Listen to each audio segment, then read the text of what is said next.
单图加框可以理解成图片上墙，打开妙赛装裱 APP， 选择单图加框，上传照片，自动上墙，默认为不加框。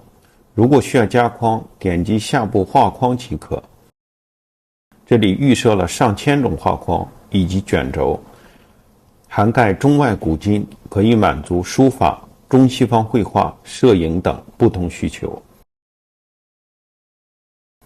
画框是可以调节细节的，点击画框上的图标，这里就可以调整画框粗细以及阴影的浓淡，从而达到最佳效果。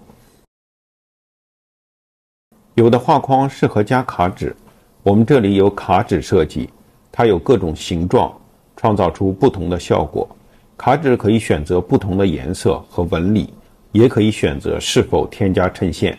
到这里，您已经是一名初步的装裱大师了。